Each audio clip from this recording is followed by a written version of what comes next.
Hello, everybody, and welcome back to the ongoing series here in the Cosmic History Codes, where we've been looking at the 13 moon system, both through the original Mayan, High Mayan time code calendar, but also in some of the other ways looking at the 13 Celtic tree moon calendar. But in the Cosmic History Codes, myself and the dear sister Leslie here have been looking at each of the different moons or the tones as they are in the Mayan calendar.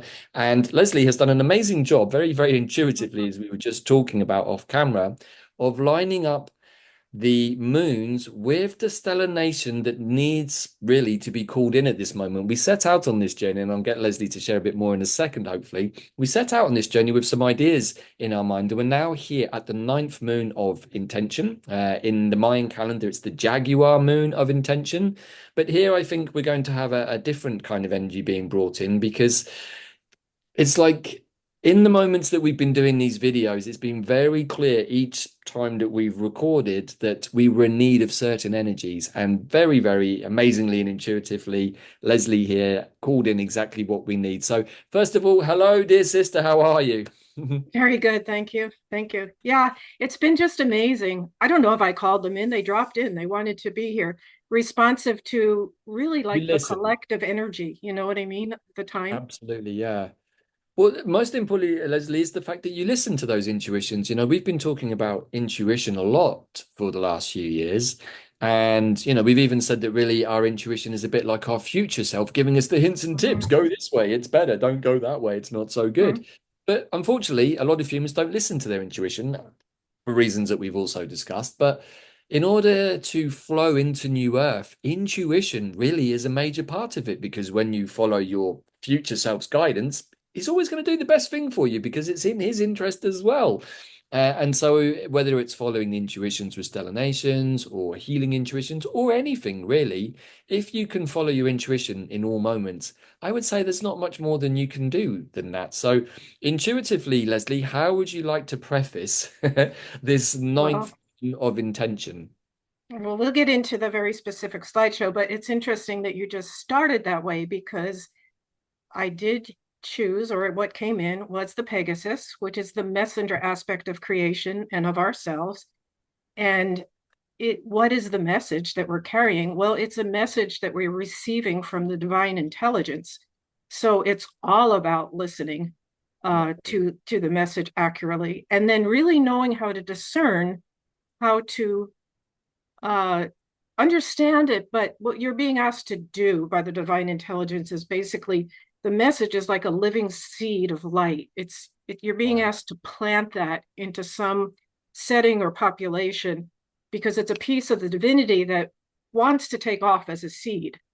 And there's so much discernment necessary along the way by the Pegasus that we will see as we go through the slideshow.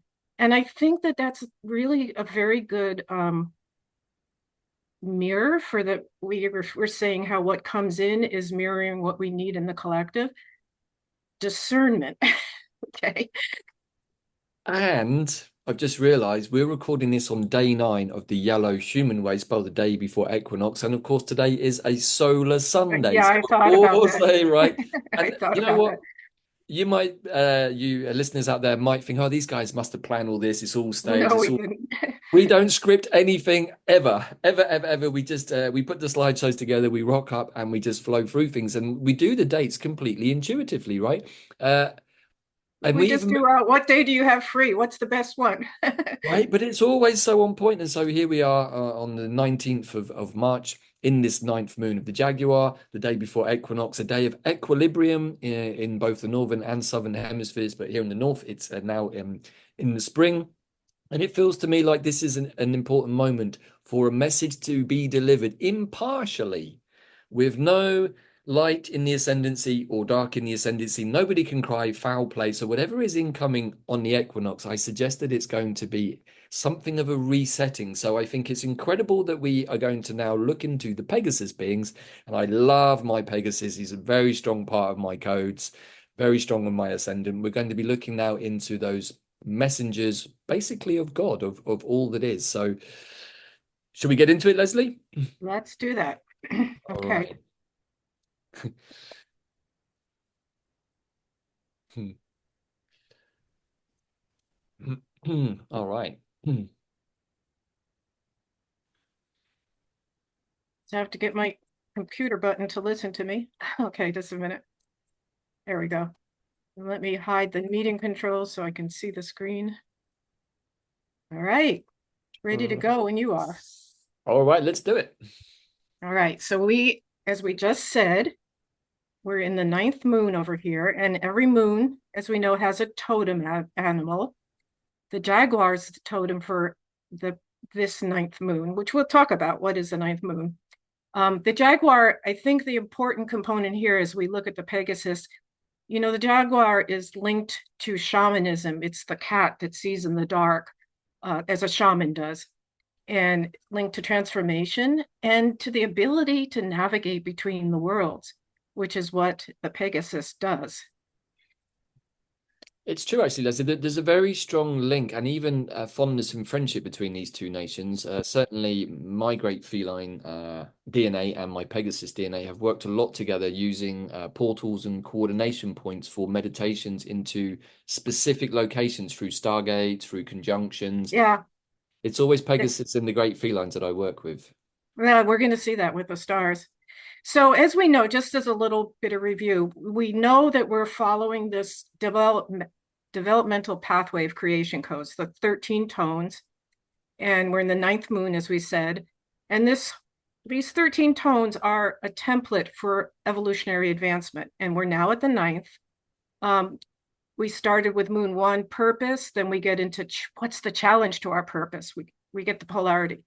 Then we get above that and we identify our service. Then we identify the form of our self and our purpose and our service. And then we really take command and we find the radiant center we can work out of. And then we find a balance with all that. And then we create an attunement with what we're wanting to manifest. And we start getting into modeling harmony and integrity in the eighth tone. That's when we go, we talked about last time how after 7 tones, we go to the eighth. It's almost like we come around the spiral and take it up an octave. And we go a Yeah. little bit more into the broader context of everything. And we need integrity when we do that.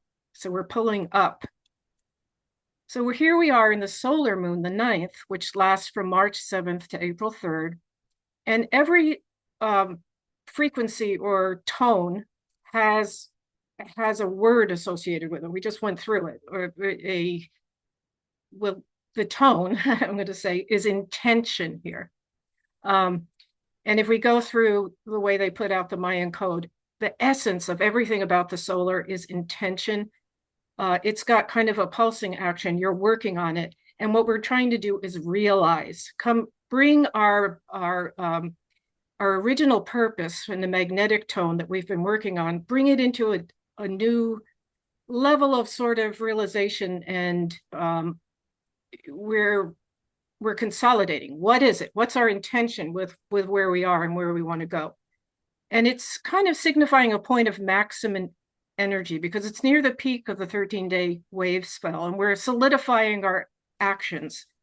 And that's what's happening. Our prayers and our intentions are kind of set out to manifest the goal because our next tone, number 10, is going to be actual manifestation. So we're really formalizing our purpose here that we set at the beginning of the cycle, and we're taking it up a notch, basically. Well, I like what you said there, Leslie. When I've been doing the daily mind glyphs on YouTube, whenever it comes to a solar tone, I'm always like, for me, this is where the review process of the previous 8 days, like you just said, back to the magnetic tone, when we set out with maybe a rudimentary intention or a clear intention, but by the time we get to the ninth day of a wave spell, or in this case, the ninth moon, it's our chance to fine tune the Right. intention Yeah. into exactly what we want, because we have to go through all of the previous 8 days, 8 months, 8 glyphs and tones to get that understanding, because until we've done that process, we won't have that understanding. So I love the fact that we get this last gasp solar ray energy to make sure that our intentions, our focus is clear before we go into manifestation in moon or Yeah. date. It almost reminds me if you were walking up a hill, you would stop and look back and go, oh, this is where I'm coming from, and look forward and go, oh, that's where I want to go. And you're kind of, Yes. Yeah. as you say, fine tuning. I like that. Just a Yeah, simple way exactly. to say it. Right. Okay. So I chose the stellar nation of the Pegasus. And again, if you're knowing the stellar nations, these are 13 codes that really we have inside of us. They're like our galactic DNA. And the stellar nation of the Pegasus are emissaries of the creator's message. And they're also called keepers of the pillars of the heavens. And I'm not going to explain all this right now because it's going to come out as we talk. They're messengers of the living news, as I mentioned before. They're very much called by and in touch with the divine mind that specifically gives them a message to bring somewhere. And in doing that, they become cosmic links between the worlds.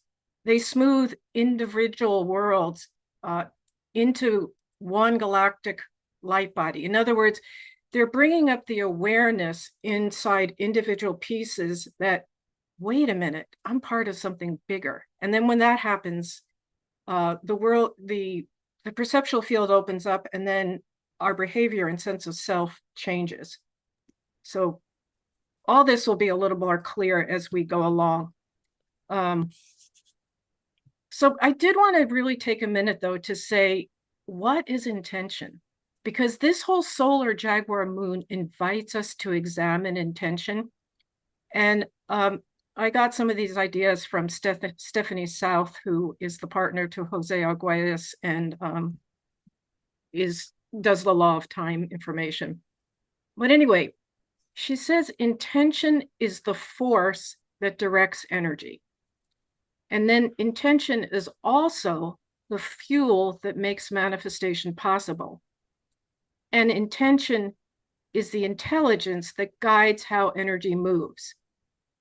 And this may seem a little obtuse, but I'm bringing it up now because it's going to really track in as we bring up and go through what the Pegasus are, what they do.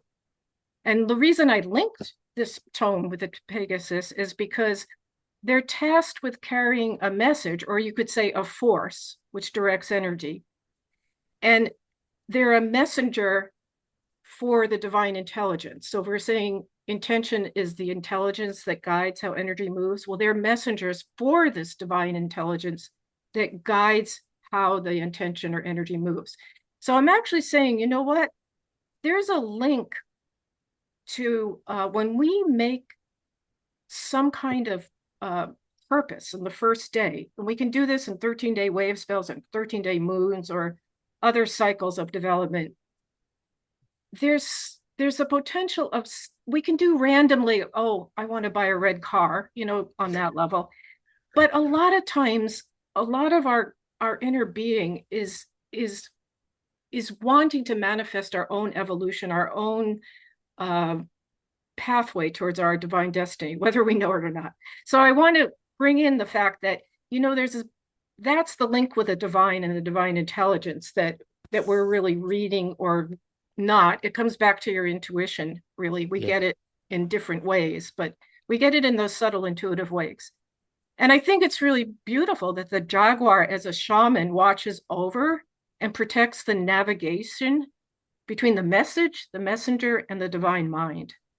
And there's really great discernment needed to focus our intention for manifestation. And as we go through the stellar worlds of the Pegasus nation, we're going to see what I mean, because when you have a presage message or an intention to deliver, you really have to be careful on the journey. Like, how do you do it? So that'll come through with what we talk about. Can I just make a couple of points there, Leslie, just about intentions? We had a very interesting conversation just a few days ago in the tribe where it was posited that intention versus intuition. If you're really with your full intuition, do you need to actually intend anything, or do you just flow through your intuitions? Now, I'd never thought of it like that before. And so I really had to stop and sit and think, because I've always been more of like, well, make your intentions clear. But also on the note of making intentions, I've learned over the years, having watched many, many 20-minute intentions given in front of fires at healing ceremonies, I'm like, I think it can be reduced to 20 seconds, because as long as it's clear and focused, spirit hears it clearly. If you go into a long diatribe, please, can you bring me this and this with I know. using the example of the red car, there's a good one. It's like, Personally, I'd say, hey, Spirit, I need a new car. Can you please bring me the most appropriate car for me? Exactly. If it's a nice red one, great, that would be preferred. But hey, maybe a nice red car is going to actually not work out for me for some reason, and so it's not the best buy. I learned that skill probably 5 or 6 years ago, and I've worked with it ever since in doing healings and clearings, and even for my own life path. Because if you ask for the most appropriate outcome for you, then spirit is going to go, okay, let's find the most appropriate with all of the possibilities at the universe's fingertips, whereas humans tend to think very, very narrow. I just want a Exactly. red car. Yeah. Right. Yeah. So I Yeah. just make that Yeah. point because I think this is a really, really important topic about intentions and intuitions and letting the universe work with your higher self for the maximum effect. So Right. intentions need to be worded carefully, I think is what I'm getting at. Well, I agree. And I'm also go back to this slide because that's kind of why I wanted to draw this out. It's the Right. force that directs energy. So that Yes. means that you have to really let that force in. I mean, you can have, I know exactly what you're saying because of like 25 years ago, I started working with Paralandra nature of research protocols. And Yeah. you create a coning and you work with the deva of something that you want and the Yeah. nature spirits. But you really have to be careful about setting up. We as humans are evolutionary, and we're asking for our partners to help us. And if Right. you say, "I want to set up a daycare business, and I want it to be on the corner of Smith," and you're not going to get. You have no idea what you'll get if you keep it open. You Right. That's the point. The universe is far more creative than I would dare to suggest most of us humans are, if you let it. And I've learned over the last few years of doing all of these things. That's how I got through my accident, asking spirit to show me the most appropriate way for me to get through. And then whatever happens, I can't be disappointed. It may right, not be what I would have chosen, but there have been a few things that have come up over the last year. And myself and Bella talked about them. I was like, well, it's not exactly what I would have chosen necessarily given the full gamut, but you know what? Maybe those other options that I would have gone for weren't actually available. And so Spirit's given, well, you know what, dude, this is the most appropriate thing, right, despite right, what may have been in your head, we've already given right, it to you. And so you can never right. be disappointed with that intention. Whatever turns up, Well, it's meant to yeah, and turn if we up. go back to the unicorns and creation and what happens on the process with Fomalhaut, we're actually looking at the whole scene, and it may be, hey, you know what?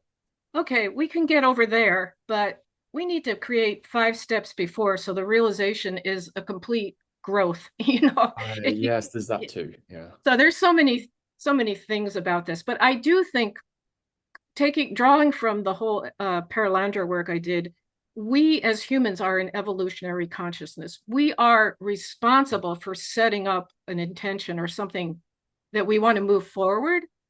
It's just that we have to, as you just elucidated, we do not need to put all the conditions on it because we will limit ourselves and maybe not even get anything. So It takes practice. Setting it good does. intentions, in my experience, has taken a lot of years of practice and watching the Right. results. But I can say that all of my best intentions, prayers, and dreams have all come true. Even some really obscure ones that I wouldn't have expected have all come true.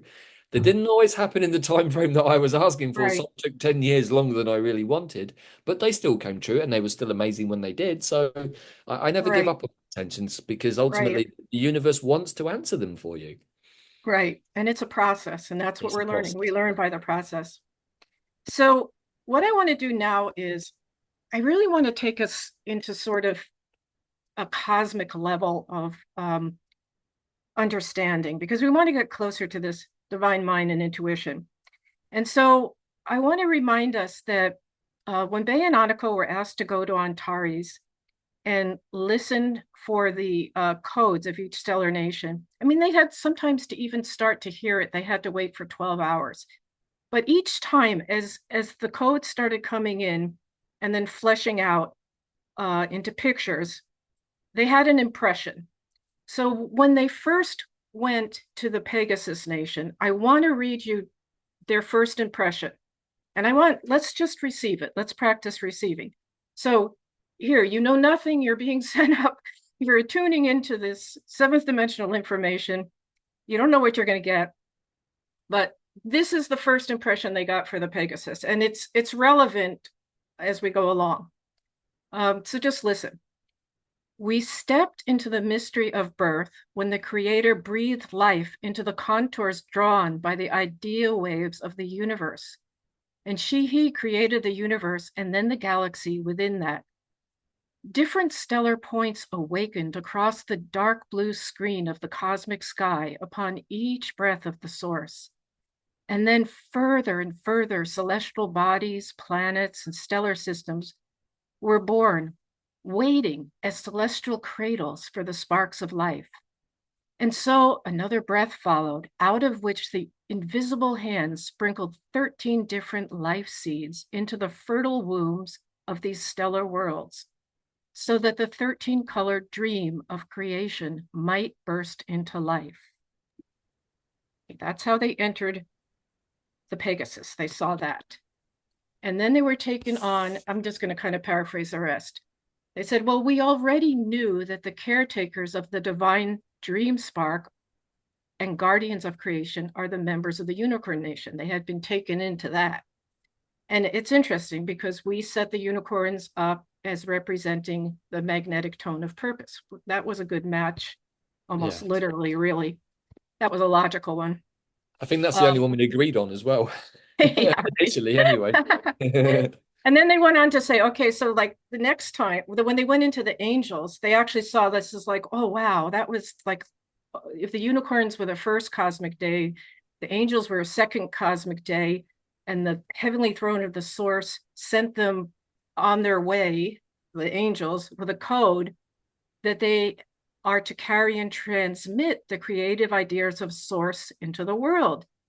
The angels are to transmit, maintain the highest principles of divine will, order, and law at all places and at all times.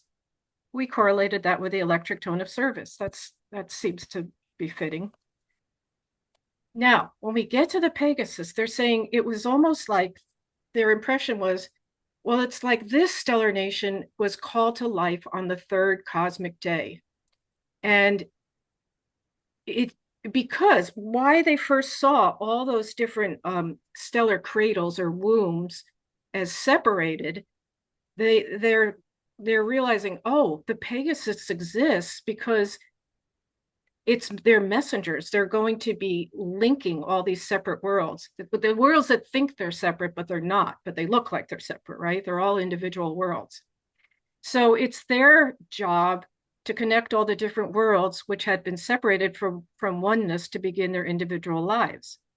So their conclusion is then the main purpose, the original creational essence of this stellar nation, is to connect the different life scenes set up by the different stellar nations through special golden bridges and threads of light as cosmic ethereal meridians, by which the disunited and scattered parts of the universal one can nonetheless be continuously connected and being smoothed into the one unit or one giant galactic light body.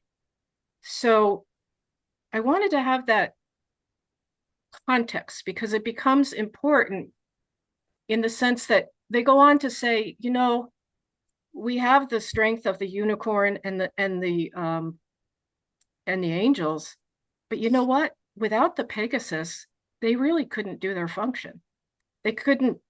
They could if these individual units of consciousness never understood that they were some part of something bigger. The dream of the unicorn, the creative spark, and the angel ministering the divine will and all that wouldn't have its full breadth of what the divine is doing and creating. The Pegasus is integral because it's setting everything up. Literally, when you can almost, I've seen it so visually, when they get a message from the divine mind, I call it like a living seed of light, they fly to their place where they're assigned to deliver it. They leave, as they said, these golden meridians of light. Like over time, all these connections are being made, and the realization of our larger connections, all these separate parts being connected, both like in the galaxy in a big picture, but it's also something that we go through in our own being about our own selves as we develop as people. So what want to do is take us through, there's 20 stars in the Pegasus nation. I'm not going to take us through all of them, but there are certain stars that are really going to point out um, how do we receive the divine message and what's involved with delivering it. So we're going to follow the Pegasus pathway in that sense. So there is a constellation in the sky, the Pegasus pathway. This is known as the big square of Pegasus here, and you've got its head and its front feet. Um, I want to talk first about the star Markeb. And if you notice, Markeb is right here. Like imagine you are sitting here. You'd be sitting right on the Pegasus backs in front of the wings. You'd have a front row seat. It's actually the cradle of the Pegasus nation. It's the essence of everything the Pegasus is about. Because if you imagine having that vantage point that you're right there, going through the galaxy on this Pegasus, you'd be seeing all the different stellar cradles, and you'd be knowing this is my function, this is my job. I'm a messenger. I am being asked by the Creator to bring special seeds or forces or intentions into these places so they can flourish, and that the populations there can, the communities there can realize that they're part of something bigger. So we've got Markeb there first, and it's a seventh dimensional star. And really, as I said, the cradle, it's where the destiny of the Pegasus is launched from. And it's interesting because the Creator is asking the Pegasus to go everywhere. This is an incredibly gifted nation in terms of the trust that's being given to this part of ourselves. They're given all the sacred keys to the dimensional passages so they can have access to all the galactic spheres because they're on mission. And this is very much the kind of the analogy of Hermes or the messenger, the Gemini energy. And the Pegasus messenger being really is air and water elements and uniting those elements. Now, I want to go here to say, here we've got the Pegasus constellation again. We've just looked at it. But if you look down here, it's really close to the Andromeda constellation, and then there's Perseus down here, and not in this picture, but right up, we're going to see it later, there's Cassiopeia here. Now, the legends that we have about Andromeda and Cassiopeia and Perseus have to do with Cassiopeia was a very beautiful and vain queen, and she talked about how beautiful she was and her daughter was, and they were more beautiful than the sea nymphs, and that got Poseidon really mad, and he thought they should be punished and taken down a notch for being so vain. And Andromeda, the daughter, was chained to a rock. Perseus eventually rescued her and married her. So that's the conversation as people sat there maybe and looked at the sky at some point. But Bayananico said, and this often happens when they, found the records on Antares, that our perception of certain constellations is not actually in tune with cosmic history, because cosmic history tells us that this whole Andromeda constellation is known as the island of the ships and the cosmic sailors. And the Andromedians are sailors of the universe. They're messengers of the worlds, emissaries endowed with the message of connecting, which I've said. So we've got one of the main home star of the Pegasus, which is Meroc, here in the Andromeda constellation. But I want to just disavow this legend that it's a chained up woman, because it's really not. Well, it's not in cosmic history. And besides, Leslie, I think the island of the ships is a much more interesting and adventurous possible outlook to Right. work with, rather than a woman in chains, which really isn't. Right. It's got a very nice pirate tone to it too. Like, let's go. Right. Yeah, exactly. Yeah. So as I said, Meroc is sacred home to the celestial navigators, and Meroc does have land masses, but it's a very beautiful watery world as well. And uh, Pegasus beings live here in their light bodies, and light bodies. I mean, so we may have an aspect of our soul aspect, maybe living on Mirok. Uh, I know you have that, David. If Yeah, I'm going yeah. to out you, I don't think you'll care.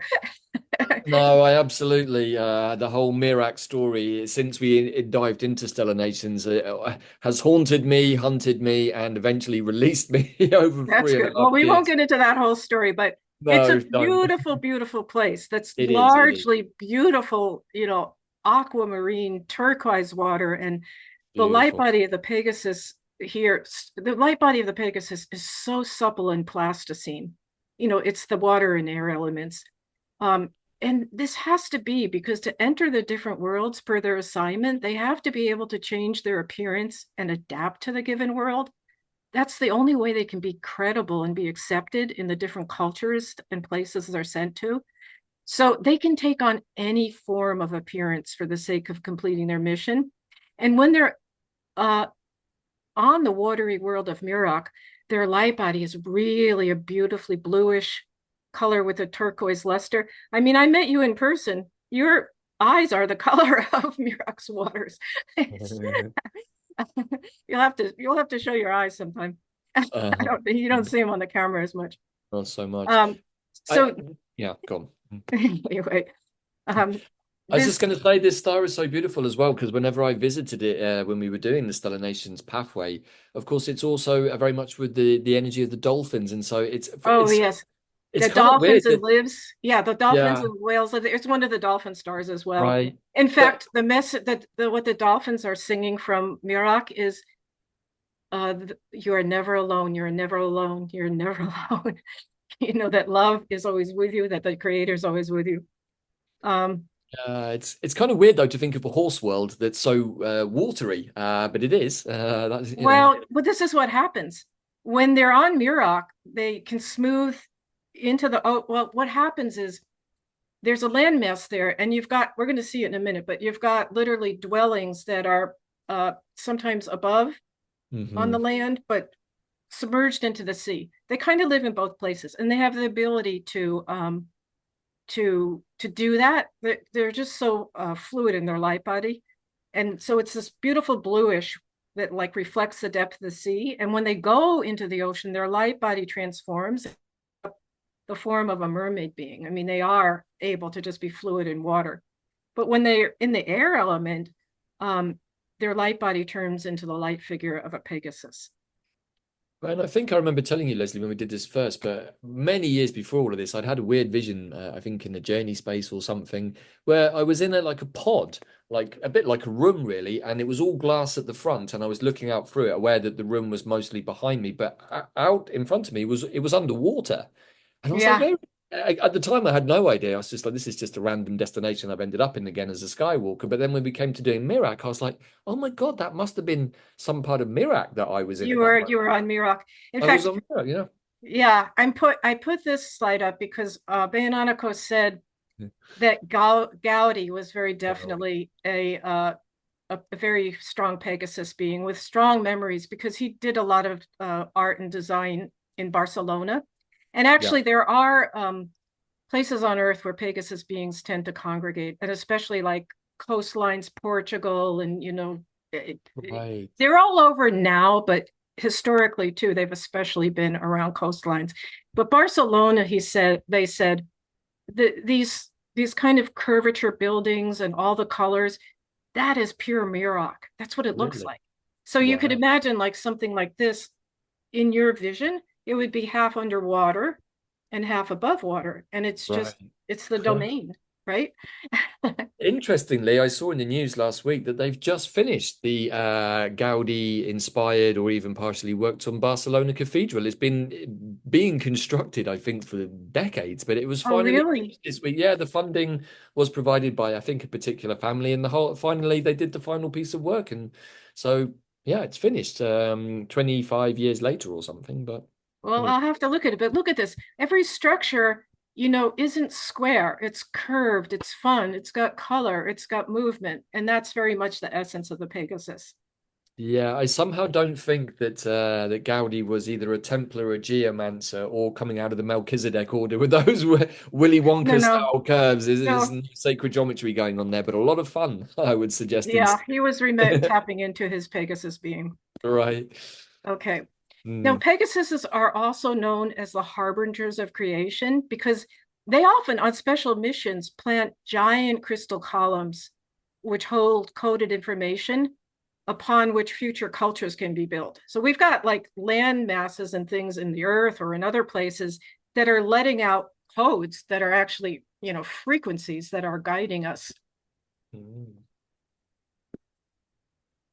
Well, there's a crystal sanctuary in the heart of Mirak. It's called the Temple of Messages. And it's a very giant spherical crystal globe, and it has many thousand small chiseled refracting surfaces. So it's almost like each refracting surface points to a different star or point in the cosmos, and it gathers information from there. And so basically, that's part of how the divine message is coming in. It's coming into this central temple of messages, and it's almost like it rings a bell, sort of, and it comes up to the surface to uh, to help guide the Pegasus beings. Like they can get, they know a message has been received, and it's like, oh, there's a new assignment, and there's no competition there. It's kind of they look at each other and they just know by feeling, you know what, that's your assignment. Go for it, right? And there's no fighting. It's like, yeah, I can feel it. It's mine. So what happens next is here, this is Mirak. I want to say, let you know, we go over to the six-dimensional star Shiat. And Shiat is an incredible cosmic receiving station. And this is where the idea waves and messengers that emanate from divine source become perceivable. And it's such a magical place. It's like I always think of it like you're coming into a big, like, I don't know, movie screen that has the mind of God giving you the messages and the pictures. And actually, if you have this star somewhere on your own code, especially in a prominent place, you're more that you have that ability. I mean, you're carrying that soul piece. You're more like a cosmic receiving station, a little more perhaps intuitive. So what happens here is you get the assignment, you see what the divine mind is putting out. So let's say that that's our intention, right? You get that, and you costume up. You're so plasticine. You're going to X place, and you've got to look like this. Um, and then you reach up on the wall of Shiat. There's every conceivable key to every morphogenic field because now you're going to have to go into another world that's going to be guarded by different geometries, but you need to get through it. So you have the key because that's your privilege as a messenger.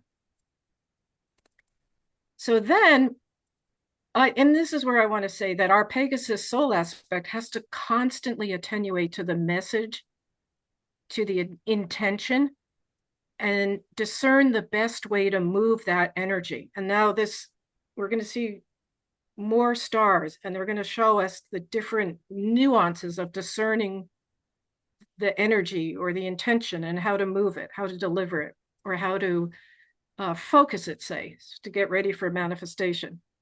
So what we're going to do is we're going from Shiat, now we're flying over to Alpharis. And Alpharis is a stellar sphere where the ships are prepared for the galactic journey that the messengers are going to need to go off to wherever they've been assigned. And this stellar ray, actually, especially if it's on your code, it's an initiation code in this life, if you're working with it in your physical incarnation.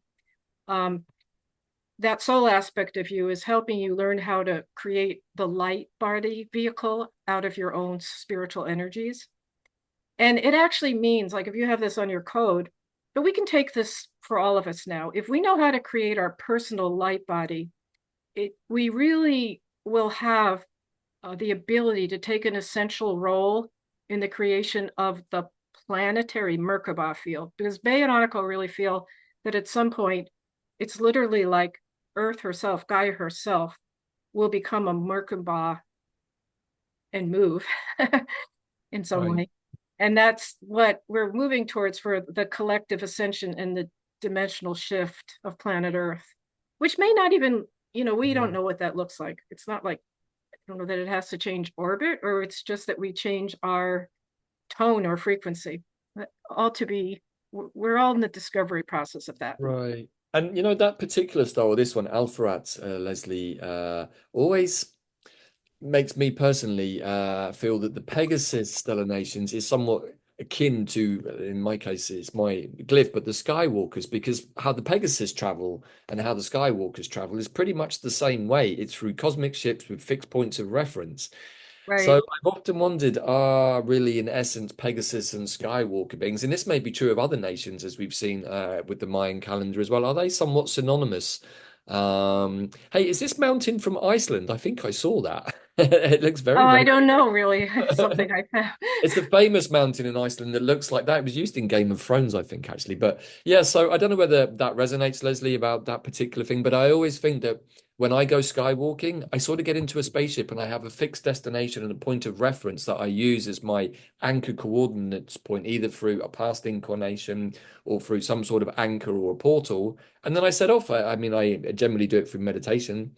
But it's much the same process. It's in the non-physical realms, it's in the higher dimensions. So I don't know, what do you think? No, I always think that. I love, in my own mind, I always contemplate correlations through all kinds of systems, like Right, stellar nation to human design, aura types to glyphs. right. No, and Yeah, it's very obvious that Pegasus and Skywalker have a lot of, uh, resonant energy with each other. So, and I right. could think about other glyphs and put it together too, probably. Yes, I, Um, I think we have done them all the way through actually, but yeah. yeah, Anyway, please continue. yeah. Well, anyway, so what happens on Alpharus? There's like four different places or islands there. There's a central launching station from the center of it, but you have to go, the messenger has to go to the particular island or preparation pad, you call it maybe, based on where their mission's going to take them. So if you're going to a sixth, seventh, or eighth dimensional world to deliver your message, you need to go to the top of a kind of a golden mountain, and you actually get there by spiritual teleportation.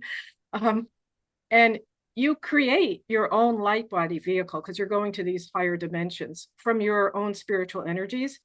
And you actually are creating you're creating the vehicles with very precise visualization process, with precise moving energies, because what you're aware of is you have to match the sacral geometry of your starship to the energy field of your destination.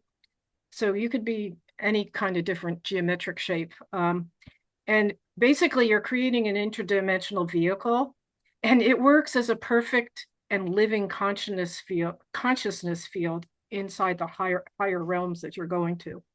Right. So then, Interesting. if you're going to a fifth dimensional world to deliver your message, it's a little bit different. Your ship is a combination of your light body and a craft. And the craft has some mechanical means. It's kind of shaped like a lotus, and it emanates a white pink warmth, and there's a humming sound coming. It has a sound. So when the messenger sits there and they connect their root chakra, there's like a crystal core inside the craft, and they use their mental and spiritual energy to transform and maintain and convert that humming, the vibratory quality. They need to make that match the corresponding station of their journey, but it's on a fifth dimensional level. Because these frequencies just have different operating principles, really. Right. Yeah. Well, So also the then, different dimensions are really just frequencies. It's just kind of adjusting the radio dial to find exactly. the right wave Yeah, and it's not like, travel. Listen, it's the same thing, really. yeah. So it's a little bit hard because we're so used to thinking in separatist ways. We're still working out of that we think, oh, it's a place over there. No, Yeah. it's kind of like you can just literally change your frequency and really, that's it. What we're discovering, be there. We can even Well, I think now this that's what is we're where we're learning. heading as cosmic humans, is that ability to change our even our physical constituency by having mastery over the frequencies that emanate through us and perhaps from us. So, although I'm not sure about necessarily doing missions into the first or second dimension, that could be kind of strange, I think. But Well, I what don't do know. There's a lot of beauty there, yeah, as well as, I mean, they've been disturbed. All the elementals have been let loose. But no, I mean, you've got the inner Earth beings, and you've got Telos, I think, under Mount Shasta, where you've got I really suppose. beautiful light being type energy living. Anyway, if you're being sent to first, second, third, or even fourth dimensional missions, you're in a mechanical craft, which is prepared for interstellar transportation. But it appears metallic, but it's really a light substance that's made of liquid metal. So Wow. it's not a rigid structure. It's not what we would think of with earthly metal substantiality. It's much subtler. It can change constantly based on frequency, shape, structure, appearance. And they said it's probably analogous to what we see as UFOs or, But you unidentified know, flying. yeah, this makes me think of Three Eye Atlas. I think Space Atlas is a lot more than this. And Probably, actually, but just on that note, there's a huge Pegasus presence on 3i Atlas, I would um, imagine so, yeah. from a lot of the information that Bayonatico got last year. But I was just thinking the way that some people have reported, depending on which reports you read, because I obviously haven't seen it in with my 3D eyes, but that it changes shape, that it was malleable. Some people saw it as one thing, then it changed into something else. It even split into different parts. Very Star Trek, really. No, But I totally agree with you that it's that at least, but I'm yeah, wondering if it's not more also just, oh no, I think I it's know, got to be. it's like a light body vehicle of a different consciousness too, I think. Well, Yes, we yeah, don't know, but that's my feeling. yeah. Hmm. All right, so then we've got that on that fourth preparation pad. What's awaiting? None other than the light body of the Pegasus. And sometimes the messenger's task is to travel and carry information between the different stations or the different stars of the Pegasus nation. There's 20 stars. Um, and what happens is the messenger just becomes one with the light body of the Pegasus and then goes on the mission to that other star. So let's just stop a minute and say, we've gotten a message, we need to deliver it. Now we have to, our first level of discernment is, well, okay, well, there's many levels of discernment. We take on the costuming, we grab the right key for the morphogenic field. We have to discern what's the right ship, where are we going to? We're feeling into this all along the way. That's why I like this for the solar tone of intention, because Yeah, it's that focalizing it all. I like it. Okay. So there's a few more gates that really help us understand the mission and the discernment. Now this is the Pegasus again, just seen from a different angle. So its head is coming up here. This is a square Pegasus, and its head, right on its head, the star Beham. And this is really a very special gate. It acts like a cosmic light telescope. I mean, you can access it in dreams, but I don't think you have to be asleep dreaming to access it. But what it allows you to do is to see into the life of different stellar worlds and different worlds. And it's like the Pegasus messenger can actually dissolve into the life scene of the world and then get information or whatever they need, and then bring it to connect that information to the earthly plane. It's like their consciousness creates a bridge or an energetic thread that's born through their consciousness. So to bring messages or impressions or things that are happening in different worlds to our world. So it's just another way of operation for the Pegasus, and this is a star that allows that. Okay, now I want to talk about again. We're back to just another view of the Pegasus, the Great Square, the Andromeda, and mentioned before how Cassiopeia, the supposed mother of Andromeda, is up here. And these are five very important Pegasus stars. And what Bayonatico said is, well, we're down here on Earth and we look up and it looks like a W. But when you're have the celestial view of it, it's an M. And actually, in galactic remembrance of this stellar nation, the constellation is called Miope. And in the stellar language, what this means is the field of gates or stars of the heavenly gates, 5 columns of light. There are five of these stars, and they're like columns of life. Before I talked about in that first slide of how I forget how I said it, but they're holding the columns of the sky, and very much these are gates. The messenger needs to choose which gate corresponds to their mission. So other words, they have to understand their intention really well to choose the best gate. And now let's Mhm. look at the different gates. Do you have any questions on that, or is that clear? Now I'm Yeah, saying there's no, another level of discernment. All right, we've got our yeah, craft, but we have to decide like what portal do we go through? no, no, it's all good. Yeah, please continue. Okay, so Sagan is a gate where time portals are opened. And they say like, okay, on our earthly dimension, it's very actually quite unusual, or it's not usual. I mean, it's works for Earth and it needs to be this way, where we have a linear sense of time and a past, present, future. But really, time is like an ethereal hologram, they said, of an experience film that works in cycles of life or even in parallel spirals, and it has hidden entrances and exiting points. So, you're hopping around in time. And what the messenger does, it leaves from Sagan when they need to establish connections between different planes of time, because their message may involve entering worlds where beings live under some kind of collective agreement or illusion about time that has a particular influence on the fate of that world. And maybe something needs to be inserted to help uh, change that, morph that, because the messengers might make a connection between different planes of time and actually place a piece of the future in the now. So that kind of stullified world can have a way to create new innovations. They have a new impulse. Okay. You know this one. Yeah, well, I was just going to say that doesn't this sound like a planet very near us that we have our b boots on the ground on? I'd say that Earth has definitely had some of these messengers show up, maybe even in our tribe over the last 4 years with all the time work that we've been doing and the repairing of time. But Yeah, uh, yeah, fascinating, and it makes total sense, of course, that some beings are going to specialize in time travel. Again, Skywalkers and Pegasus. The link is quite obvious there. right, right.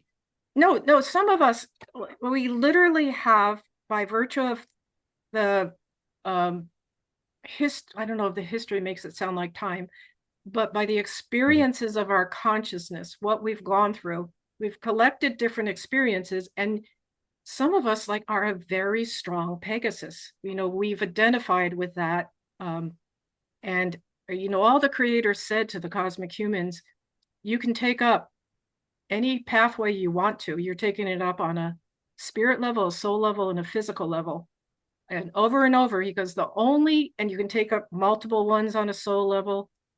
The creator said to the cosmic human, the only stipulation I want you to be experiencers. Go do it all. Go to the depth of the dark to find the light that I placed in you. But also said, the only requirement I have is that you finish each pathway, bring it to its redemption. Because sometimes you really want to quit on one or another.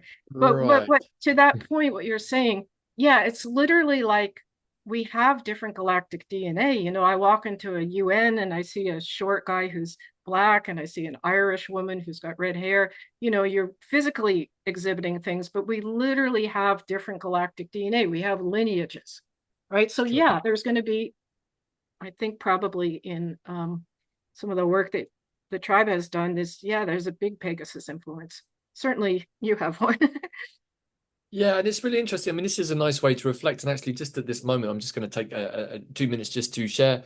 Please, if you've got to this point in the video, do hit like and subscribe if you haven't already. And also just to share for another just over 24 hours, there is a 33% sale on QPW on all courses and programs, including, of course, the Stellar Nations pathway. So if you are listening to this and want to learn more about your cosmic DNA, this is an excellent way to do that. But also, what I was going to say, as we learn about our different DNA, as we learn about our astrology, as we learn about our galactic essence, we can start to see the corollaries between things. You know, I only have 5 Pegasus stars, but they're all really, really key ones.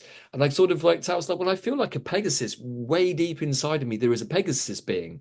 But most of my personality comes from my snake self because that's a big part of my DNA, my Anunnaki self. But there's also a lot of dragon.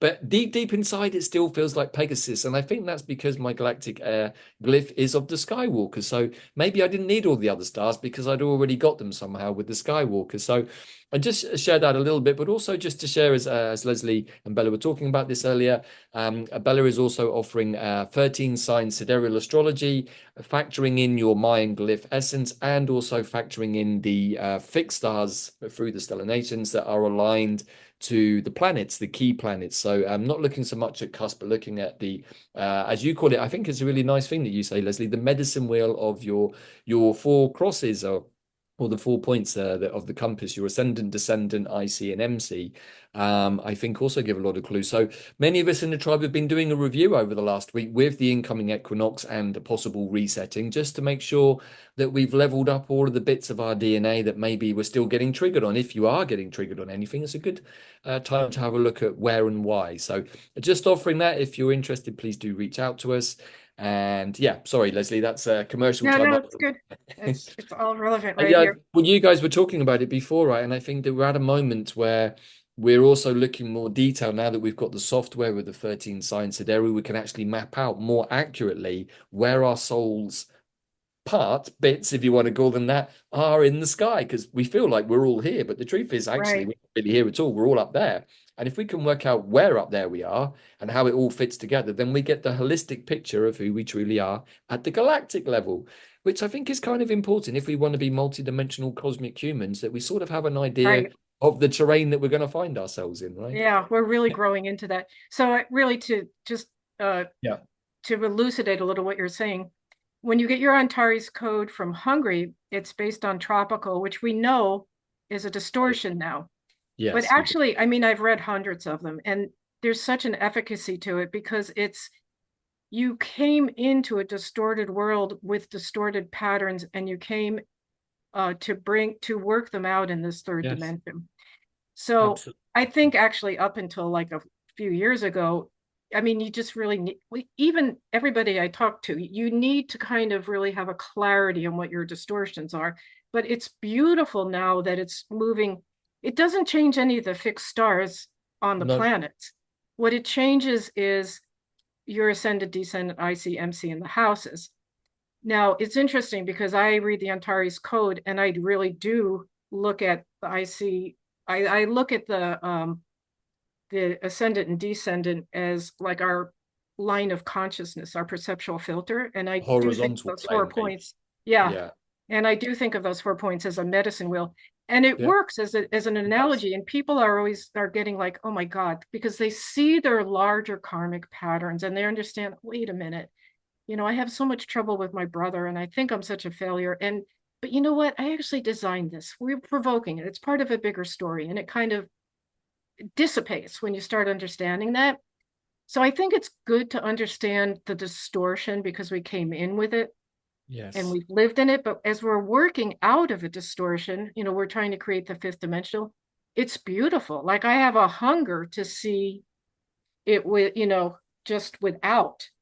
But it doesn't, you still have primarily all the same stars on your planets. So, it's Yeah, not it's a really good point that you make, Leslie, and I 100% agree with you. It doesn't really actually change the nature of your Antares code, but what it does do is kind of recorrect internally, I think it's more of an internal shift that I felt. You know, you've been through the process with us, as indeed as many of the tribe. We took a Zolkin to assess the 13 sign, and then we jumped on the following Zolkin, and we've been following the 13 sign for basically the last year and a half now, astrologically. And whilst I completely concur that I learned the Stellar Nations pathway, the same way I learned Western tropical astrology, and it made sense to me, it's now sort of more we're getting to a fine tuning point of intention of like, well, who am I really? Let's get rid of some of the bits and pieces Right. around the outside that maybe aren't my core self but somehow have influenced me, and let me drill down to the real essence of who I truly am. And I got to say credit to you, Leslie. I didn't really understand my IC until we started doing the Stellar Nations, and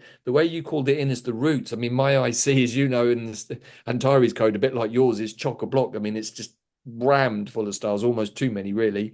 That's my But son.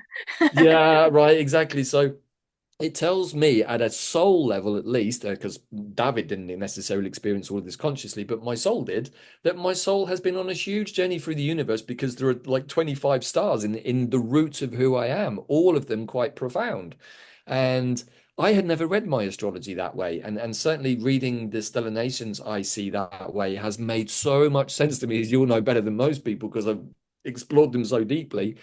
But that's the way to do it, is to understand, okay, where is my midheaven? Where does it point to in the sky? What is my horizontal plane? What's internal, my descendant? How do I show myself to the world, my ascendant? But what's the hidden part of me in the lower world? Not the underworld, but the lower world, the bit that's Right, below the ground, the roots of the tree. And of course, we've been looking right. at the roots of it all in the sacred book, because this is the moment where us humans, as we think of ourselves, get to realize that maybe we were never really humans, but actually a conglomerate of many other beings. And that is the journey that we've been on as a human, to realize that. And I think in this way, spell of this human, which we are in right now, all of Mhm. this information is coming to the pertinent point because it needs to. So yeah, Yeah. amazing. Hey, listen, I've done my gene keys and my human design in sidereal, and I'm like, holy cow, Really? but I love having both. I don't, Right. Yeah, there's it's no good. way to throw out, because actually, when you get to a certain point beyond polarity, it's like you're just looking at information streams, and Yes. they're not, nothing is I defining agree. you per se. It's just all this interesting relative information. Although sidereal is more like saying, well, this is my essence, as Yes. opposed to, you know, the tropical is, it's just such a good picture of the distortion, but we're really not out of the distortion. We were born into it, and we meant to evolve through it, which I think we're getting to that point, which is why we want the sidereal. So Right, exactly. And also, just one final point, and then we will move on, is that I've seen many people over the years get so attached to their astrology, saying, I'm this and I'm this and I'm this. And it's yeah, like, yeah, no, yeah, that's how you were born. You're not meant to stay that way. You're meant to evolve through your astrology. And I just recently got into progressions, moving your son on a degree every year that you're on the planet, and that is remarkable because it's now actually conjoined with my midheaven, which is conjoined with the galactic center, all of which feels incredibly important for right now. So, regardless of who you are or what your details are, knowing this information actually gives a lot of intel that you can then meditate or journey with in different ways on the nature of your soul. And your soul really wants you to know who you are because it's all you, right? So, right. And these are all aspects of our soul talking to us. right. All these stars are literally worlds, points of consciousness. Yes, We have our inside. consciousness simultaneously living there. We call it our soul particles. Um, Right. so, all right, well, let's keep going. These are the Took a five digression. columns, kind of where, as to go back, where do we come through given the message? So the first one is Sagan, and this is very much about the time portals. And if we have to bring something often back from the future or another quote unquote time plane um, Right. to influence. So then we've got Rookbot, and this portal's used when the messenger is arriving with the news of ending, like it's time to transform, to end, to renew something. And it involves letting a world or a community or a person know that a certain circle of life or a developing spiral of life or some kind of attachment has come to an end. Okay. You sometimes the Pegasus messenger is asked to transmit secrets of letting go and perhaps hints about the future. Mm. That all sounds very irrelevant for this moment, I think. Well, yes, I think we're actually, I was, what was it? I think Rookbach was on Uranus for like almost all of 1 year, I think a we couple did a years ago. Uranus Kazemi show on Yeah, and Rookback. I'm like, oh my God, Rookbot is there. It's there. That is the message in the bigger collective. It Yeah, really, it does come through. When we were doing those Kazemi shows, I mean, there they were was great. so much relevance to the collective. Um, whoever We had a caught lot on of to we've had that. a lot of fun doing these cosmic We history enjoyed talking shows. about it. Some people got Right. it. Yeah. Um, all right. So then we've got Gamma Cassiopeia, Aeon, which is let me talk about the gate and then you'll see. This is the gate when used when messengers are asked to set out to a really completely isolated, separate world, very dystopian, wrapped in darkness, haven't had contact with other worlds, have no sense of divine light or love. And that's actually where in the stellar name, I'm not sure how to say it, Meola Honta Aeon. Um, Aeon actually means light in the darkness. And that's the whole essence of the Pegasus Nation, which is why when I always have that inner visualization about the divine message, I just see it as a living flame, that leaves that golden meridian of light. Well, doesn't eon also mean a period of time? Eon is, do we spell it like that? Yeah, maybe. I think it I'm is not spelled the sure. same way. I've often wondered this about this because it's like it seems very interesting that we have this word eon, which is we're coming to the end of an eon, which we are right now, and yet the Uh-huh. eon, it's anyway, just a side. Well, a lot of our eons seem like deep darkness. Let's know that there's light in them. Yeah, I wonder whether they're referring to our home planet here in this one. It's like, well, there is some love and there is some light, but it's been a lot of darkness wrapped around it for quite a long time. So, Yeah, and and of there course are we've been in worlds. quarantine, haven't we? So maybe we Yeah, haven't been able to receive galactic messages. yeah. No, there are other worlds though, are very dystopian. I mean, Yeah. this sounds very romantic to be a Pegasus messenger, but you're going in costume. Nobody knows who you really are. You just have to plant the seed. You often don't see it materialize. You can only stay for a certain amount of time. You sort of need to trust the divine and let it germinate on its own. You can't rush it. You never Um, get to be yourself either. You're always yeah, playing a that's character it. You from never somebody get to be else. yourself. And sometimes you go to such dystopian worlds, you take on the sludge. I mean, there are whole other Pegasus stars for healing where it gets, well, we're not going to talk about them, but those are some of the, actually, Yeah. no, there's 24 stars because 4 stars were revealed in 2013, and some of those are really a lot of the healing stars. Like Hammam and those ones, right? Yeah. Okay, so then there's Shadar, is another gate. Um, and this is the bridge that the messenger needs to go through if the fundamental code of their assigned mission calls Hmm. for them to affect connections by the cohesive power of love. So what that means is if they need to deliver messages that are going to establish, feelings of love or coherence between soul communities or celestial bodies or soulmates, or even connections within our own soul particles. Well, we're trying to fuse lost aspects with the unifying power of love. And now, lastly, the fifth gate, Kaf, is the Stargate used when messengers are called to connect the stellar worlds or communities or groups of souls with their cosmic memories and their remembrances so they can start to feel into the idea that, oh my God, I'm a bigger something, that they can start to discern the full truth of themselves. And really, the mission or intent here is, especially if you have cough on your code, you're driven to be a remembering and a reminding soul. And that's something you want to do inside yourself, but you have a way of seeding that into others around you in groups, because that is part of what the divine is asking of you. I And actually have I have Cave on my South Node, and I was looking at this the other day as part of the review that me and Bella were both doing, and I was like, "That's interesting." It's almost like the memories of the past are being brought forth with Cave, at least in my codes, reminding me of where I've come from, so that I don't forget what I'm really here for. So this is just an example of how we can actually start correlating information from our astrology and our 13. right, it tells you about yourself. In your Yes, it genetic does. DNA and your experiences, you're stepping out of your South Node where you really are remembering and reminding soul. Now you're going to bring that further to your North Node. But no, that's the ground you walk on, and you have are remembering and reminding soul. Why do you have all these, platforms that you have? Why do you have 30 groups on your platform?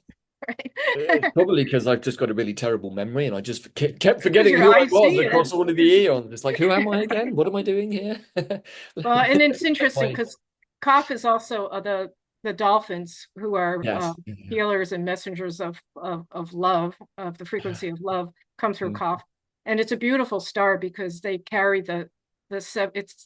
It's basically the dolphins are singing the song here of remember there's always mercy, you can always come back, and they're reinforced with the seven seeds of Christ consciousness around their blowhole, and that's relates to a story in cosmic history. But that's a Mm. strong thing to come out of on your South Node. That just means you have to really show up in this life. Right. Yeah. I just gave that as an example though for other people just to see how Yeah, you can no. cross weave the different pieces and actually come to quite a profound understanding because certainly in my case it really resonated and of course Yeah, yeah. you No, know that's a me good and my codes example. well, Leslie. But yeah, so anyway, yeah, just Yeah, no, it's a good example. And we are working with real, I mean, it sounds like stories and very, it's not. I mean, it's not, believe me. these are frequencies. These are frequencies. They're relational dynamics. They're patterns that we're Frequencies. Yeah. all, they're in us.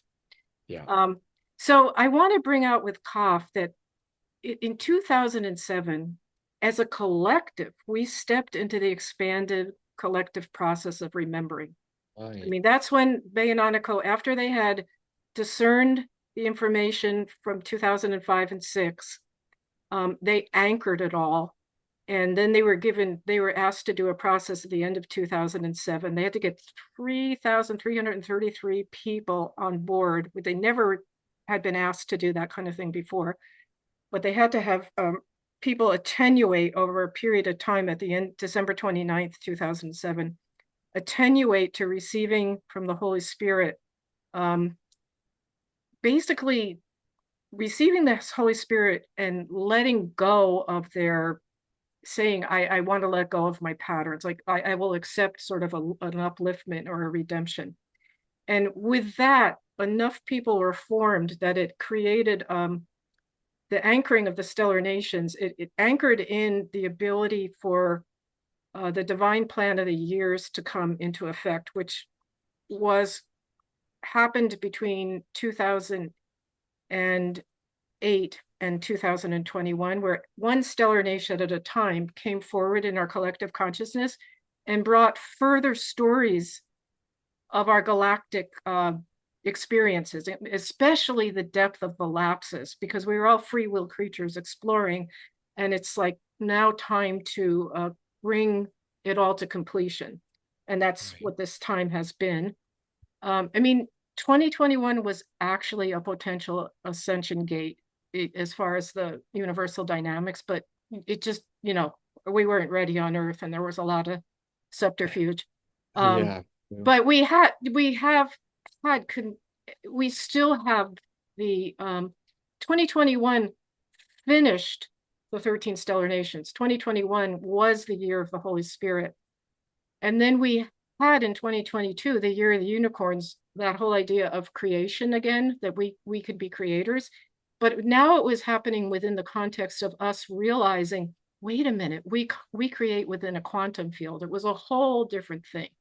Right. So there's a lot. We've talked about this in other places, and we won't go into it here. But we're constantly shepherded by waves of divine intelligence. So what I was wanted to say with this, I feel like almost like right now we could almost say that we're not only in this moon, but sort of in the cycle of our human realization and evolution for whatever time period, I feel like we're in the solar tone of just we need to discern our intention, who we are as humans, what it is that and where do we want to take ourselves, take our humanities. You know, we have to realize we are cosmic humans. And then that brings me Yes. to my last slide, which is well, first of all, I want to highlight just that if anybody's interested, I'm getting all this information that from these two books, Stellar Destinies and then the Stellar Nations Soul Families. And as Davyd said, I also did audio visuals through the QPW platform of all the Stellar Nations, if that's a format you like better. Got them right here. I never go anywhere without my Stellar I know, Nations handbooks I and know. my charts for, well, maybe not the books because they're a little heavy, but for a long time Yeah, I went anywhere right, without my chart and I looked at it all the time. So what's happening to me now? Let me have a look at my chart. Oh my God, there it is. That must be it. right. And they are living books because it's like, It's it's true. not like you read it. It's like, I'll still read something like 13 years later, and I'm like, Right. I never saw that sentence before. You know, it's Well, seventh dimensional information. Sometimes yeah, it it's sort of really so is. spare. You don't get something until you've evolved to a point of going, oh my God, that answers the question I have now. But you didn't have that question before when your consciousness wasn't, you know, open to it. So these are a constant, the celestial forces are living. They're us, you Mhm. know. So that brings me to really something that Bayanonico said in the introduction. And they talked about what is this ascension? It's what is this path leading home or back to our really remembering that we're not these fractured beings, that there's a wholeness. And we go through, trials of a personal inner maze. And eventually, with that, we can learn to keep our hearts in the frequency of Christ consciousness. We're really very much about that now. And we move through the lower astral level of the fourth dimension, and we lift our consciousness over the sacred energy field of the sun's gate. And there we're meeting the angels of the sun and the ascended masters. And we start to shift further towards the fifth dimension, which a lot of us are doing, like, for long periods of time, or we're Yeah. creating the sacred book where we're, just enjoying creating the new earth Hmm. together. But what they said is, you know what? When we come into there, suddenly stellar entities will appear who have been with us the whole time. And if we haven't unfolded our galactic memory, vision, and our consciousness, like if we don't believe our intuitions, and if we can put faces on it if we want with the stellar nations, but a lot of these things are things we always have a vague feeling about. Oh yeah, unicorns, oh, I know dolphins and whales are important. you know Right. they take on a real they take on a real depth of beingness, because they are parts of us. We've learned it by learning all this. So what they're saying is, when we get into that level of the ascension, individually and collectively, literally the beautiful light entities that are dressed in their celestial adornments are going to surround us. But if we don't know how to see them, it will be in vain. Like, we who recognize them are going to be like, oh, we're going to reach up, they're going to reach, we're going to be like, oh, the ethereal ocean of light, the dolphin, you're just going to become, well, like a fluid Pegasus, maybe, Right. more there. But Yeah. there will be swaths of people who will not see them. Not that they're not there, but haven't attenuated in their lives or their beliefs to it. And they'll Right. stand there in vain. And so really, that's what the importance of this time and all that we're going through now. We can say, oh God, we're going through personal inner trials and mazes. We're trying to learn the frequency. But wow, we're really going somewhere. I think we all know that. But Right. Also, just a so couple of things to say, just to add to what you said, Leslie. Like, it's really not so different to normal astrology. Normal astrology is also based on mythology of the gods. The planets are all representations of God, pretty much, and we take our readings of those planets' energy from the stories that go with. This is just an expanded version of much the same thing, really. And as we've been discovering with the sacred book.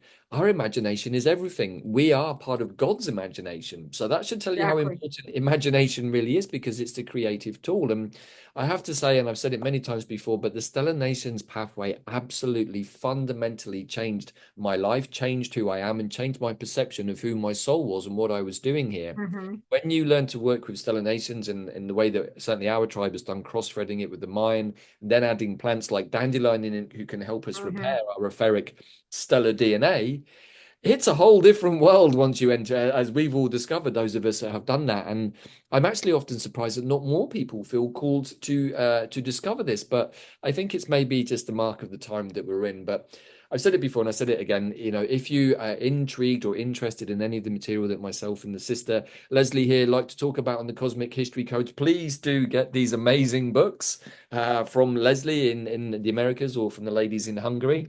Please do get your Antares. Got I got all the cues today, Leslie. They're all here with me. Okay. And And it is. if you want to get this understood, this is the lady to speak to. She does amazing readings. You are literally walking wisdom book of the Stellar Nations, Leslie. And I mean, honestly, you've helped me so much with my charts over the last few years. And in fairness, I took the whole journey pretty seriously, perhaps a little too Oh, seriously. I'm impressed. Like, yeah, I was great. Well, We've had a lot of it's fun in all interesting. kinds of different ways. But Yeah. let's round this show out, Leslie. I've written a couple of questions here that I want to put out into the collective, because today is an intention day. Yesterday was a new moon intention day, and tomorrow is equinox, also another intention Mm. day. 3 days of powerful possibilities. So I've just written here, what is your intention for this moment, everybody? So perhaps I'll put that to you, dear sister. What's your intention for this moment? I feel like I know what it is, but perhaps you can share with the audience. Well, that comes into the tricky thing of drawing your attention. I just want to be more and more fluid, open, receptive to the divine and be of service. And I figured early this year, I kind of really relaxed. I said, you know what? I just am who I am. You can say I have a resume, right? I'm like, you know what? I'm gonna wait and see what my resume attracts. And it's interesting because I've gotten a few new contacts lately that are like fascinating. Like I couldn't have, like you said before, I You were couldn't have telling me. designed it better where I'm being led now. So I think my intention was, you know what? I am who I am. I am what I am. I've learned what I learned so far. Uh, how does the galaxy or the universe, the divine want to use me? Where can I be of best service? That's sort of my question of the Beautiful. hour. Yeah, I guess mine is much the same. Like I've put intentions for personal, for the tribe, for the collective, for family, but they're all much the same, really. I always ask, like, well, what is the most appropriate thing for me to now move into? Please let it manifest in the most beautiful and appropriate ways for Oh, me. that's And nice. Yeah, I just leave it to my higher self, because if yeah, he doesn't know what's the best for me, then I think I've already got bigger issues to worry about. So I absolutely trust both my higher self, future self, creative source self, however we like to call it, because I don't want to live a life that is full of fear or anxiety. And so I pegged my colors to the mast. Is like, I'm going to go with the most appropriate. Let spirit do its work, and I'm just going to show up and trust that this is the best outcome that I could have got. So there's no room for disappointment. There's no room for expectations or obligations. It just is what there is, and it works for me. I've been using this kind of method for about 8 or 9 years now in all of my work, and yeah, that sounds good. you don't get And disappointed. It's like, well, this is what it's yeah, meant to be. and if there's a hypothetical snag, it's like, okay, that's just feedback. You know what I mean? It's like, Yes. okay, What is every a snag anyway? It's just something that we've labeled as something that was boy, challenging. it's actually our mind getting in the way, right? Like, Right. I know. It's such an interesting training to work with. Uh, Well, we're also so risk averse as humans that we don't allow our higher selves to put us into challenging places because we're risk averse. But that really denies us the opportunity to grow and evolve. And so that's why I like most appropriate, because quite often the most appropriate involves a big challenge, which I have to go through another initiation. But when you go through those and you complete the challenge and you move through something and alchemize and transform, you're never the same person afterwards. You're always a more expanded, evolved person in some right. way. And I think that that's got to be a good thing. So rather than going, oh, I don't want to get involved in that, I'm going to make intention so that doesn't happen. I do the opposite. So, well, if it's meant to come in that way, please just make sure it's the most appropriate way for me so that it doesn't have to be any more arduous than it probably is already going to be. Mm, That's yeah. how I got through my accident anyway. So, and it seemed to have Yeah, worked. well, especially, I mean, we get these situations where those decisions become Right. Otherwise, very, you can become a victim, and that's not useful. no, That's no. going to drag you We've down. been, So, I mean, that's, you look at the collective and the movements. I mean, the gene key is such a big one with hundreds of right. thousands of people doing it, but that's about the 64 patterns of victimhood and getting rid of it. I mean, that's what we 64. are. We're, yeah, that's the shadow, the gift, and the frequency. And they're all victim. All the shadows are victim. Uh, so it's an interesting contemplative study, and everybody has their resonance with how they want to find it. But basically, the point is we need to move out of victimhood. And we saw with the last, when we talked about the arthropods last time, my God, that's the whole problem. That their feeling of being victims is what creates well, the the distortions that they we I won't get into that. think, and I'm just going to say this as neutrally as I can, that after we did that episode, just basically almost a moon ago now, we can see clearly the arthropod's influence in our world with what is being projected at us through, well, mostly arthropodic equipment and technology, and what is behind the arthropods is now playing out on those screens. So I find that interesting. We called it into the sacred book as well as part of the process. And you called in the arthropods last time. Why? I think mainly because we needed to out the stuff. And this is the big thing that I've seen with humanity a lot. Rather than be afraid of something that we find challenging or difficult, like a spider, for example, as we talked about on the show, or the arthropods in general, we tend to go, I don't want to know about that. I'm going to look the other way and pretend it's not there. Humanity's been doing that for at least, I think, one millennium, if not two, and certainly most of my life that's been going on. But it doesn't go anywhere positive. All it does is builds up and builds up and builds up, and eventually there's so much build up of the thing you don't want to look at that it just collapses everything around you because that's all it can do. I think that we're actually in that moment right now, and I think that's a good thing. Maybe some people might not like Yeah, me for saying that, but if we want to evolve into a better space, it has to be like a phoenix rising from the ashes of what has already crumbled. And if we can all agree that what's already crumbling is really not that good for us, then we should be excited about the phoenix yeah, rising. Because I am, and I hope everyone watching our yeah, show actually gets excited in the way that yeah, we, because that's how we both feel, right? yeah. Yeah, I mean the stellar nations, I mean there's a lot of little things that are so simple. The mystery of letting go. Okay, the mystery of letting go. You're standing on a cliff, you're trying to bargain. I'm not going to jump. I'm not going to jump. But when you do, you're free fall. You're like, oh my God, there's hands. The mystery of letting go brings hands that start lifting you up, an updraft into something. Um, so yeah, and also if we go back to what we correlated the arthropods to the eighth tone of integrity, that is the truth of that beautiful nation without its fallen aspect. And that's what we need to see. And I was really touched by people. I got some different comments in a different place about the arthropods saying, well, actually, from that video, people were telling me, I just felt my wounded inner child. I wanted to love it after that. Wow, that's Mm. nice. So anyway, okay, well, we always talk a little bit too We've much. gone on to a reverie now, but okay, so let's round this one out, Leslie. Is there anything else you wish to add? No, I think I just really want to bring to what I said is I wanted to pick those stars about, okay, you get the message, you have to find a craft, you have to go through the right great gate. There's this active relationship of discernment, and you're working with something, the intention's got an energy moving it, which is really of a divine basis. And I love that the Jaguar is watching all that, because it is a passage through many, often with our own selves, unconscious places, but we want to get to the right place.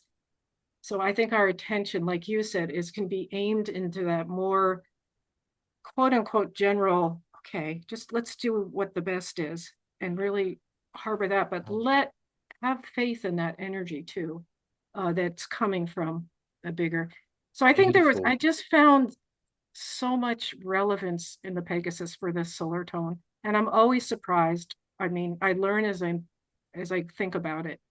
Um, Absolutely beautiful. And as we've been saying, perhaps as a final thought, when you have a powerful realization or something like a healing happens or you learn something, we've been doing this in our tribe for a while and I've been doing a lot recently. Just offer it up as the most appropriate. Anyone who's going through something similar, if there's in any way something from my experience, whoever you are, however it happened, that can be useful for somebody else, then I always offer it up to the grid. Hey, please let this information in the most appropriate ways for the most appropriate people come to them maybe as something to help them with their process. And so that every time one of us has a healing, it goes into the grid as an intention. So anyone else who's going through something similar will feel that ripple because the grid has already changed. It's much more. We are in New Earth already, everybody, if you hadn't noticed, but we're just having to go through the last vestiges of the old system, literally the reality collapsing around us. And judging from the Scorpio, sun influence on today's solar sun intentional day speaks to me very, very strongly that the sun is already responding to our intentions and is sending its response for equinox. The sun is highly responsive to human requests, as I think we've been finding out this year. And weather also, we've seen many really, really serious tornadoes that were meant to flatten the area around us, not even touch us. I can't say exactly how did it happen, but I know that I intended that my nodal point tree was going to absorb anything that could have caused any devastation or deflect it. So we didn't have anything. This weekend was meant to be horrific, the one just gone. We had maybe a 2 degree temperature overnight, which for us British people is really just a normal summer's day.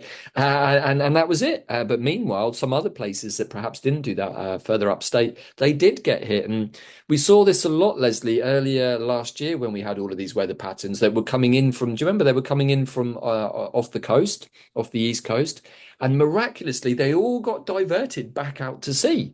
And so this really terrible sequence of weather that we were meant to have had over the last year hasn't really manifested, I think, because of the collective intention that people made. well, I don't know, it's just my theory, but yeah, it has in some places, but it is it definitely the has. war of consciousness. It's Yes. manipulated, and we're saying, hey, no, and as you said, our thought forms really need to be active on that kind of thing. Our discernment and awareness, and yeah. So This yeah, is there's where there's being 5D really helps. If you're 5D and non-dual, you won't be making any polarized intentions, if you catch my drift. right, exactly. It's a big thing. We're all learning together. So it's good we have these conversations and reflect. Indeed, it is. So, So with that in mind, thank you everybody for listening. Thank you, Leslie, as always, for another really on point review and resume of the Pegasus Nation. I know there were some stars you didn't cover. So, if you're really interested in this material and haven't really got into it more fully yet, I would recommend having a session with our sister Leslie here. Definitely would recommend getting your Antares code and maybe the books and maybe doing the course on QPW. It's not something that's a bucket list. You don't just tick it off day by day. It's been a 4 year process now and counting and still learning. And for Leslie, it's been even longer, right? And I know that you're still learning all the time. So, well, you always, like Bay said, you're going to hear from your stars and your code to the yeah, last breath. It's a living part true. of you. But we never have a Your last breath. soul. We're galactic beings. I'll probably just go back to being my Pegasus self when I have my last human breath. So it's all good. And then you go, oh my God, I remember this is human. There you go. Pretty exciting. All right. Right, Well, we've gone off into La La thank you. Land, so we will say thank you everybody for tuning in. I hope everybody found this useful. Please do set powerful intentions, and of course, if you're intrigued by all of this, please do reach out to either myself, Leslie, or Bella for more intel. We're always happy to share. And I think that's it for this episode. Thank you, Leslie. Thank you, everybody. Okay. Thank you, Uh, everybody. in Lakesh, I am another Pegasus like you, and we'll see you all again All next right. time for another round of the Cosmic History Codes, which is going to be on the planetary tone. So, That's no right. spoiler alerts on this one just yet, although I am kind of curious to see who Leslie selects. So, catch. I've got them all figured out. I know you do. So, anyway, we'll keep that under wraps until next time. Thank you, everybody, for tuning in, and we'll see you all again very soon. Bye for now. Thank you. Bye bye.